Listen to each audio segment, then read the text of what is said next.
Hello everyone, आइए इस video में जानते हैं कुछ ऐसे मेंटल डिसऑर्डर यानी कि सिंड्रोम्स के बारे में जो कि आप सबको पता होने चाहिए। तो आइए वीडियो स्टार्ट करते हैं with the top 5 syndrome disorder के बारे में। तो वीडियो अंत तक का ज़रूर देखना।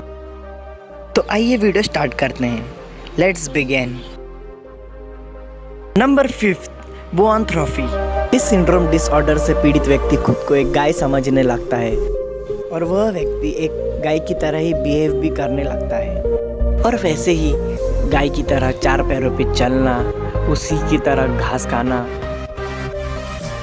ज़्यादातर तो यह साइकोलॉजिकल डिसऑर्डर अडल्ट्स में पाया जाता है, बट यह काफ़ी रेयर साइकोलॉजिकल डिसऑर्डर है। आप में से बहुतों को इस साइकोलॉजिकल डिसऑर्डर के बारे में शायद ही पता होगा। वैसे यह साइकोलॉजिकल डिसऑर्डर काफ़ी रेयर होते हैं। ये सिंड्रोम डिसऑर्डर कैसे होता है, क्यों होता है, यह आज तक का अननोन है। क्या आप लोगों को पता है, पुरानी मान्यताओं के हिसाब से इस साइकोलॉजिकल डिसऑर्डर को लोग एक भूत पिशाच यानी कि भूतों से रिलेट करके देखा करते थे। पूरी जानकारी ना होने के कारण लोग आज भी इसे ब्लैक मैजिक से रिलेट करके देखा करते हैं, बट असल में यह एक साइकोलॉजिकल डिजीज़ या साइकोलॉजिकल डिसऑर्डर ही है और कुछ नहीं।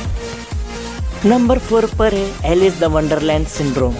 अगर आपने एलिस द वंडरलैंड मूवी देखी है तो आपको इसके बारे में पता होगा, और यदि आपने नहीं देखी होगी तो थोड़ी जानकारी मैं आपको दे देता हूँ। इस मूवी में जो छोटी छोटी चीज़ें होती हैं वह बड़ी बड़ी दिखाई देने लगती हैं, और जो बड़ी बड़ी चीज़ें होती हैं वह काफ़ी छोटी दिखाई देने लगती है। इस सिंड्रोम डिसऑर्डर में कुछ ऐसा ही होता है।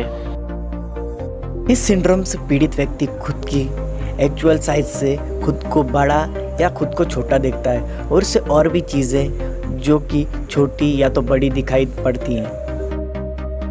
असल में कहा जाए तो उससे पीड़ित व्यक्ति को कोई भी एक्चुअल साइज से चीज़ें बड़ी या छोटी दिखाई पड़ सकती हैं, और यूँ कहा जाए तो इससे पीड़ित व्यक्ति को नॉर्मल चीज़ें या तो काफ़ी पास या तो काफ़ी डिस्टेंस में दिखाई पड़ सकती हैं। असल में यह कोई आंखों की प्रॉब्लम चलते हैं नहीं होता है, और ना ही यह कोई हेलुसिनेशन का केस होता है। ये सिंड्रोम होता है जो आपके ब्रेन के चीज़ों को परसीव करने के पावर में बदलाव आने के कारण, जब हमारा ब्रेन खुद की बॉडी को, अपने आसपास की चीज़ों को, दूसरे लोगों को अपनी एक्चुअल साइज से परसीव नहीं कर पाता, तब यह सिंड्रोम हमारे बॉडी में पैदा हो जाता है।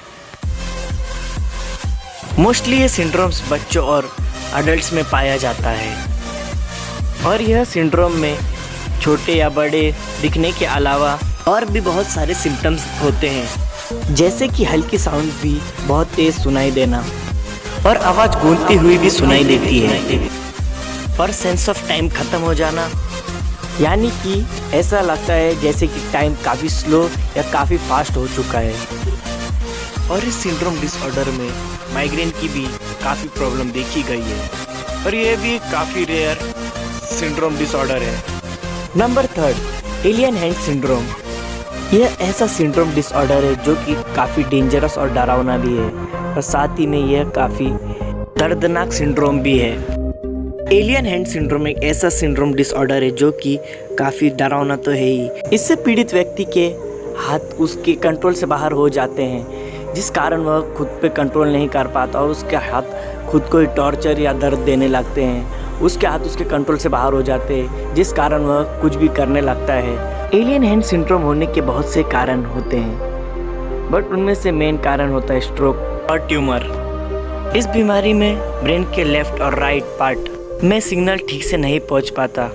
इसी कारण व्यक्ति अपना संतुलन हाथ से खो बैठता है और वह कुछ भी करने लगता है। Alien hand syndrome is linked to brain surgeries that separate two hemispheres of the brain. और क्या आपको भी ऐसे कोई सिंड्रोम डिसऑर्डर के बारे में पता था? नीचे कमेंट करके ज़रूर बताएं। Number 2, clinical lycanthropy. ये एक बहुत रेयर डिसऑर्डर है। इससे पीड़ित व्यक्ति खुद को एनिमल यानी कि जानवर समझने लगता है। इससे पीड़ित व्यक्ति खुद को एक वुल्फ, कुत्ता या तो हाइना समझने लगता है।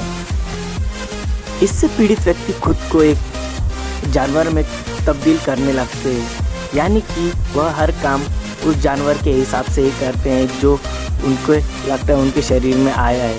वह उसे प्रभावित होकर वैसे ही पूरा काम करने लगते हैं। उन्हें ऐसा हेलुसिनेशन होता है कि वह कोई भी काम जानवर के हिसाब से ही करते हैं और उसमें ही ढलते जाते हैं। इससे पीड़ित व्यक्ति खुद को हाइना के जैसे हाउलिंग भी करने लगते हैं, यानी कि वह पूरी तरीके से उस जानवर में ढलते जाते हैं। इससे पीड़ित व्यक्ति खुद को एक जानवर में तब्दील होता हुआ खुद को देखता है। उसे लगता है कि वह धीरे धीरे वैसा ही जानवर बनते जा रहा है। उसका उससे कंट्रोल हटता जाता है और वह एनिमल बनता जाता है। आइए जानते हैं लिस्ट का सबसे डेंजरस फैक्ट नंबर 1, वेंडिगो साइकोसिस। इस वर्ड को यूज़ किया जाता है माइथोलॉजिकल मैन ईटिंग क्रिएचर और इविल स्पिरिट के लिए। यह सबसे रेयरेस्ट और सबसे डेंजरस साइकोलॉजिकल डिसऑर्डर होता है।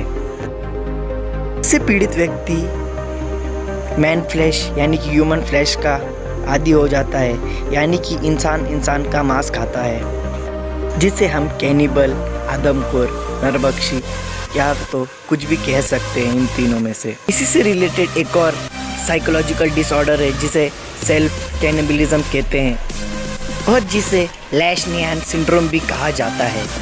इससे पीड़ित व्यक्ति दूसरों का नहीं बल्कि खुद का ही मांस खाने लगता है, यानी कि खुद को ही टॉर्चर करने लगता है। इस साइकोलॉजिकल डिसऑर्डर के चलते लोग खुद के ही हाथ पैर कच्चा खाने की कोशिश करते हैं, जिस कारण उन्हें काफ़ी दर्द और हर्ट हो जाते हैं काफ़ी हद तक का। Thanks for watching.